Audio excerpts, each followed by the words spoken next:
Welcome back to Inside Sources. Today we continue the conversation on the future of Nigeria, and I have with me a guest who has been here before advocating for the release of Mr. Jackson, that Nigerian that is on the death row, and we are still hoping that the governor of Adamawa will do what is right, especially with the ruling of the Supreme Court Justice that showed clearly, opinion, of Justice Ogumiju. But today is our guest, and he has recently won the National Diaspora Merit Award that was given by the federal government under the auspices of NITCOM that is headed by Mrs. Abike Dabri. He won the National Diaspora Merit Award for the development of law and diaspora role model. He's a US-based international lawyer. He's an activist, a democracy activist. That was how I knew him in the first instance. And he has done quite a lot of work, especially in northern Nigeria. I'd like to welcome back to Inside Sources the winner of the Obama Bronze Volunteer Award, Mr. Emmanuel Ogebe. Thank you very much, Laolu. It's always a pleasure to connect with you. So this is a proper Inside Sources interview today. Okay. And so we normally start by saying that if you look at where Nigeria is today, would you say that we are on course, to the future, the great future that many of us believe is the destiny of Nigeria? Mm-hmm. So the question usually is, are we on course? And for me, I've always said, are we actually not in reverse gear? And that's the question that needs to be addressed. Nigeria has not been on course for many years. And in many situations, Nigeria is heading back. And I will tell you that, just having come down from Mambila Plateau, it was so heartbreaking to be at the border of Nigeria and Cameroon, to see Cameroonian refugees. And one of them told me that, how can this country even work? Everything is corruption. Right. And he said to me, look, I hope I'm not offending you. But he said, when they bring food for us, there's a list of 7 security agencies that must collect their share before it gets to us. And these are people in IDP camp. These are refugees, from Cameroon. So when I heard that, it broke my heart because Cameroon, we look at them as, look at Biya, is almost 90s, running for office. We are better, And I never forget, in Washington many years ago, a Cameroonian lawyer made me feel proud about Nigeria. She said, in your country, your president tried to run for third term, and people stopped him. I said, we look at Nigerians with awe. Wow. And I felt good. I said, so we're an example to other people. Now they've come here as refugees, and they see the reality of Nigeria, and it is heartbreaking. Wow. So in your own view, and you have been a democracy activist. We're going to get to that, some of you. I think at this point, I'm a democracy icon, no longer an activist. Because we fought for June 12th. Even if we didn't get the award for it, I'm the only Nigerian activist who was imprisoned in the villa, in the presidential villa. Tell us the story. Tell us the story, Emmanuel. I think it's time we hear that story. Well, the long story short, when Kudirat Abiola was assassinated, I was practicing law here. I was one of the pioneer, human rights lawyers in Abuja. I wrote a letter to the head of state. It wasn't a secret thing. And I copied it to the media. And I said, look, condolences on the death of this woman. Can we institute a judicial panel of inquiry into this situation because of the insecurity in Nigeria? Can you compare that insecurity then to now? Now it's another story altogether. And the next thing I know, they came and bundled me up to the villa the next day. And so because you put the letter in the press. Yes. And you sent I sent a copy to the villa. So the next day, yes, it was reported in the media, of course. Yes, it was. And then, so who came looking for you? The police or the DSS? They came directly from the villa. It was military intelligence people and the BGs. Okay. They call them the BGs, the bodyguards that Major Mustafa and co controlled. Okay. But, this is very interesting. When I visited you and Mr. President, Vice President in the villa, right, that Aguda house where we met with you guys. Yes, yes. Do you know the last time I was there before that? Was when I was taken there for torture. Okay, so I mean, very interesting. Yeah. But I want us to get the sequence right. Yeah. So you wrote the letter. Yeah. Asking Mr. President, To institute the head of state, the head of Bacha, condolences on the assassination of Kudirat. Yes. And then he said that, look, let's have a judicial inquiry. Yes. It was published in the press. Yes. And then the next thing, they show up, is it in your house or in your office, and picked you. No, so what happened next? Yeah, so at that time, the only fax facility around was Nitel. Okay. So I took the fax and sent it at Nitel. Now, after I sent it You sent the fax to the villa. to the villa, Oh, from you went to Nitel to Yes. do a fax. yes. Okay. And so after I sent it, I found out I didn't have my wallet. Okay. Because the thing had just happened, it was an emergency. I had And rushed this out. was 1996. Yes. Right. So it was the summer of 96. I had rushed out, and didn't take my wallet. So they said, what do we? I said, look, I'll come back tomorrow and pay your money. And in Nigeria, we don't have records of anybody till date. So there was no way they could get that money unless I honored my word. So the following day, I had a choice to go to the chambers or go to pay first. And I said, I'm owing somebody money. Let me honor that debt first before I go to do my day work. And so I got to the Nitel office, and all of a sudden I noticed the Nitel officials were shaking. I gave them the money. They said they didn't have change. I should wait for change. So I suspected something was wrong. So finally I told them, you can keep the change. So you wanted to leave? I wanted to leave. And they were saying, no, sir, you can't go. So I noticed they were Igbo. I had served in Igbo land. So I quickly said, so you are going to betray me in Igbo. So when they heard that, they panicked and they said, oh, is he our brother?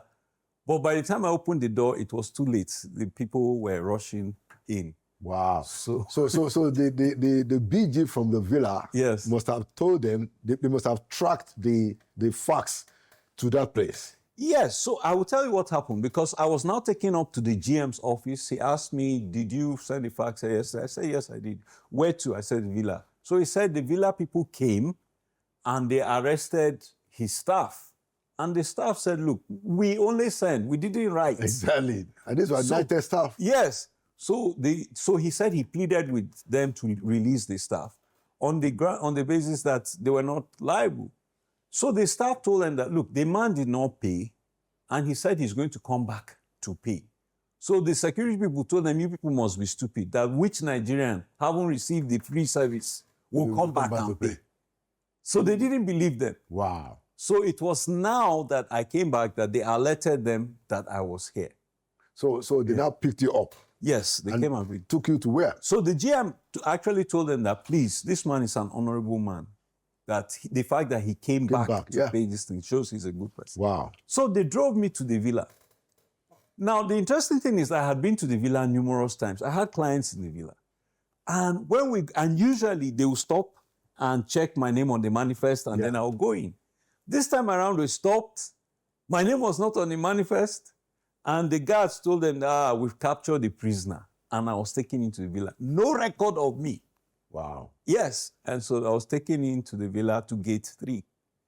And that was where I was held. Wow. And they would take me. My first torture was there that night. In that gate 3? Gate 3. But the second torture was in the actual villa itself. So when did they take you to Aguda house?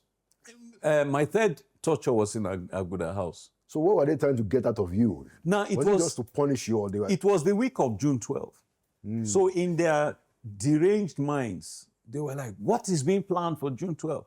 Tell us. Yeah, I'm like, I don't know. You're just a lawyer. Exactly. In Abuja. So at one point they said, they were going to kill me. I said, okay, that's fine. Let me say my prayers, and you do what you have to do.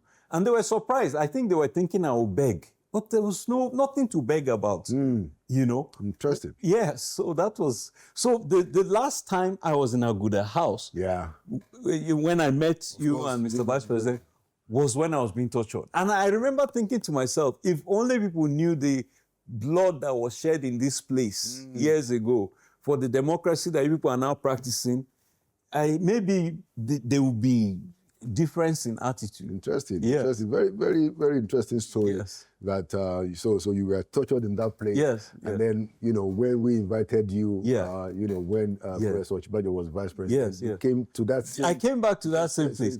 But again, look at what just happened 2 weeks ago. Yeah, the award. The award. And so NIGCOM decided to give me an award. Out of the over 20 million Nigerians in diaspora, they selected 20 people to be honored this year, and I was one. And I was hesitant initially. Should I take this award? And then when I read the letter, I noticed that they were going to give the award at the very presidential villa where I was a prisoner. So you felt that And there's it was going poetic to justice. Exactly, and it was going to be during the 29th anniversary of my time in detention. Wow. And so I said, truly, the Lord has done this. Let me. clearly, and we must commend the courage and the leadership of Abike Dabri. Yes. Because it takes courage. Yes. Because even currently, Yes. You are still a very forthright, outspoken, Nigerian lawyer who says it as it is. Normally people who work in government Yes. don't want to have anything because they are just scared. So I think we should commend Abike. And I have to say, this is why I think there's hope. Because, multiple regimes have fought me, from Babangida till now. And for this administration to make the exception and say, look, the man, we have to give credit to whom it's credit due. is due. The man has achieved some things, we cannot ignore them. That tells me there's hope. Yeah. And I remember Abike was joking with me when she saw me at the villa. She said, this troublemaker is here. Let's call SSS for him. And I told her, I said, Madam, Mr. President and I were both in opposition together from abroad. Exactly. So, there is what they call good trouble. Exactly. As John Lewis, Exactly. the congressman said. So how long did you stay when they arrested you in the villa? How long was this for? I was in the villa for 1 week. Wow. Yes. And it was sad because, like I said, I'm the only activist who ever was held in the villa. And the fact of the matter was, there was no plan for me to come out of the villa. So how did you make it out? Unfortunately for them, in the course of the investigation and everything, Right. they found out that my father was a federal judicial officer. Okay. And that really put them in a bind. And by this time, I had managed to leak my whereabouts out, so I couldn't disappear. Remember, I was not on the manifest, so I was not supposed to come out. Exactly. So I mean, there's even no proof of you going inside the place. Exactly. Wow. In your own view, Yes. what has to happen? Like you said very rightly, you are a democracy icon. That's the truth. I mean, I am a witness to some of the things that you did in the U.S. The U.S., exactly. Well, I guess you must have gone to the U.S. earlier. I came in '98. Yes. And I met you there. And of course, like you said, even the current president used to come to the U.S. at that time. Yes. There was Nadeku and Yes, exactly. We did a lot of protests. Yes. So when you say you're a democracy icon, it's true. I mean, this is what happened. I am a witness to that fact. Yeah. But the question is, so what do you think has to happen for us to actually turn the tide in the affairs of our country? Yeah. We have a president now who was one of the people, that fought, hard for democracy. Yes. And he still has 2 years. I'm still giving him the option. He still has 2 years. I'm still giving him the benefit of the doubt. Yeah. But in your own view, what are the things that has to happen Yeah. for us to turn the table? Last question. Yeah. To be very frank, the president's record is a mixed record. Clearly, the removal of the subsidy has created significant hardship for people. But, there are some who would say it's a bullet that had to be bitten. I'm not there yet. However, I was recently in Plateau State where, hundreds of people have been slaughtered in Benue and Plateau recently. And I was surprised at the impression people have there now. They are saying that this president is responding to the atrocities there unlike Buhari ever did. And I was amazed because Plateau was a state that went to Labour Party very easily. But these are the sentiments. PDP at the gubernatorial level, but I think Labour Party. But Labour on the presidential level. So that was a shocker to me. Now, I can tell you personally my own disappointment. Now, the Tinubu we knew, when I was country representative for the U.S. government, I headed a donor agency in Nigeria for the U.S. government, and I had interactions with... That's the development... US, Foundation, yes. The U.S. Development Foundation. Yes, and Lagos was so progressive. I was so impressed. When I went and met the deputy governor, I said, do you have projects do you want us to fund? He called his secretary. They had 25 files of projects that they wanted us as the U.S. government to fund. Wow. So I've seen what Tinubu is capable of in Lagos. Now, I never forget that he brought Enron barges on the Atlantic and was powering Lagos. Yeah. Very innovative. And so you can imagine my shock when I visited our recently late Minister of Agriculture, our Chief Ogebe. I visited him last year, and he was lamenting that, look at this transatlantic coastal highway that they're doing from Lagos to Calabar. I said, I wish that Tinubu had invested that $11 billion in power, in electricity, because it would turn around the economic fortunes of Nigerians. Nigerians are so hardworking, so creative, but everything is against them. So we need to see a government that will boost Nigerians to be what they can be. And so, again, why I'm power focused is I'm coming from Mambila Plateau. Exactly. And till this day, do you know that in Gembu, which is a local government headquarters on Mambila Plateau, in Taraba State, there has been no light and no water for 1 year. Can you imagine? In local government headquarters.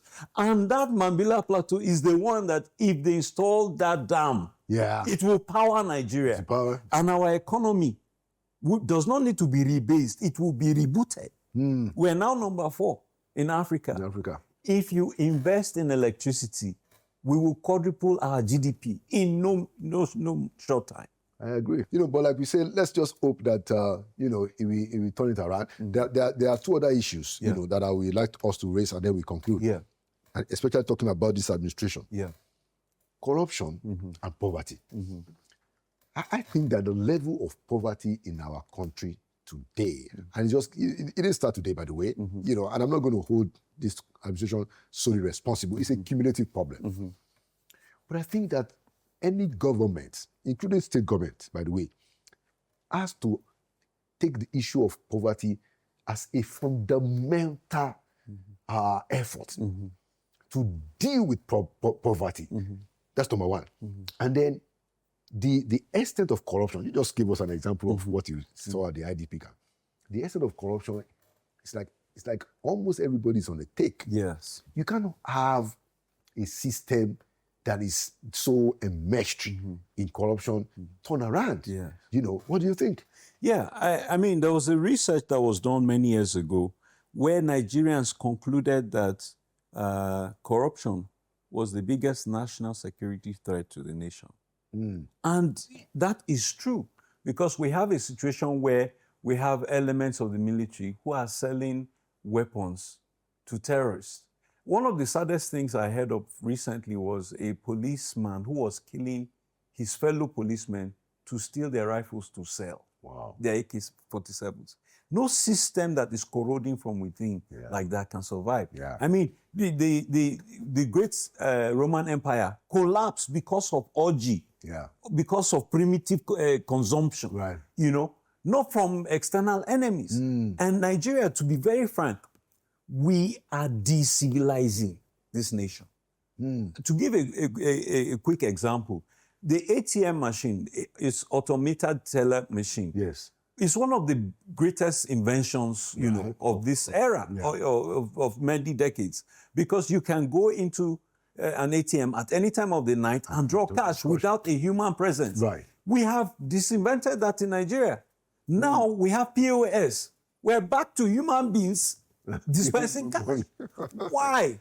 Because people in the banking system are frustrating and ensuring that money is not put there so that they can, make money through the POS system. No, I didn't even figure it out. So this country is clearly and has for a long time heading back in the wrong direction. Now, with the level of education and sophistication and everything we have, we should be way, way, way ahead of where we are. One of the things I noticed, and I'm sure you notice this in America, whenever you show up anywhere and you're Nigerian, there's an immediate expectation of intellect in the room. Absolutely. People just they look out for you. They're like, this is a leadership. Exactly. But when you now come back here with American investors and all of that, they look at you and say, for all you people's smartness, this is what is happening in your country. I never forget, during the Abacha era, I had some American investors come into the country. They were staying at the Hilton. And they saw a long fuel line at the filling station in front of the Hilton. They said, what's that? I said, gas shortage. And the American said to me, if I lived in this country, there would be a revolution. Why were you an oil exporting country? Wow. And there's a gas station in front of the American hotel, the biggest hotel in the city. And to show you how sad things are right now, Nigeria is now importing oil from United States of America. Well, because... we used to export oil to the United States of America. I think that's Dangote trying to get crude for the refineries. Exactly. But still, that's the reality of what we're dealing with. Yeah. We have oil and we're importing oil from who we used to export. Because a lot of the crude has already been committed to advanced sales. All kinds of deals that have been done in the past that has now... So NNPC, the amount of... NNPC under the last GMD, they sold our oil, future oils, for $3 billion, okay? Yeah. And that loan, what did they use it for? They said they were using it to stabilize the Naira. This Naira never stabilized. So we investigated and we found that they used part of the money they borrowed to stabilize the Naira, they used it for their administrative expenses. So they borrowed to spend on their own consumption. Look at that. At the same time that they did that, $7 billion of gas was also, future gas earnings was also sold. Hi. So we're spending what we haven't harvested yet, our children's future. And that's why I was happy to see in the news recently that the Senate is looking into that. Because NNPC alone created a $10 billion liability on our future in 1 year. Hi. God have mercy. Yes. We won't give up, and like I said, let's pray that God will give the president a lot of courage to be able to put his feet down in some of these things. One of the things that I have said on this program is that there has to be a thorough investigation of NNPC. A lot of things have gone down in that place that it has to be unraveled. Oh, yes, absolutely. Just to send a message that, look, this kind of shenanigan is over. So that we can begin to rebuild. But since you are here, tell us about Jackson. I saw your photo with the children of Jackson and the children of the person that died. That was quite bringing all of them together. That was quite inspiring. What's the update? Is Jackson going to get freedom? Well, at this point, I think that the bed has been laid for the governor to sleep on. In other words, there's nothing else that needs to be done. The father of the deceased has said, pardon this guy. The presiding justice of the Supreme Court panel has said, pardon this guy. That's Justice Ellen Ogumiju. God bless her very much. Yes, indeed. And, the generality of Nigerians understand that this is a man that deserves... That was the fact that he was sentenced to death is a travesty. It is completely a travesty. Clearly. Now, I have to give credit to this show because the first time you interviewed me on this matter, Ibrahim Wali, the counsel, learned colleague who was here, pointed out something that we had missed, that the charge sheet said that this man stabbed the other man twice. But the Supreme Court judgment said it was thrice. Thrice. And that thrice was excessive. So when he said that on air, I said, wait, what is this? We went back and looked for the charge sheet and found out that he was truly charged with 2 stabs, not 3. And then Supreme Court said 3. And the Supreme Court says 3. So we Upon which they made the majority ruling. Yes, exactly. So we researched and we've discovered that it was the trial judge who made that error. Wow. And so I have prepared a petition which we're going to file with the NJC for the trial judge to be queried because her mistake is what has now condemned this young man. Yeah, interesting. To death. Hopefully, we will get a reprieve. Jackson will be saved. Yes. And I commend your work. Thank you. To try and even bring everybody together. Yeah. That's a big statement of reconciliation. It is indeed. And what we discovered, because I just came back from Yola yesterday, what we discovered was that at the time of the incident, Right. the families met and reconciled. Wow. In fact, it was your TV station channels that went and located the chief and interviewed him. I watched it on channels and I got in touch with the king of Numan.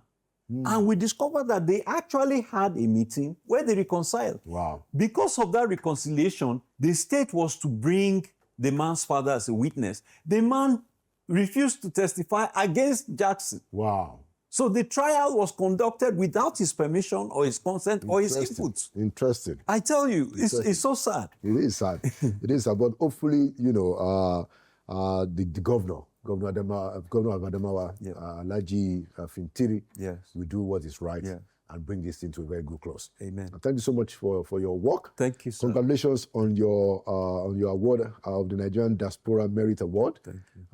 And thank you so much for coming to Inside Sources. Thank you very much. All right. And there you have it, another edition of Inside Sources. Like we always say, Nigeria will prevail. Nigeria will prevail because we will not relent. Thank you for watching. My name is Laolu Akonde. And by the grace of God, I'll see you at the next edition.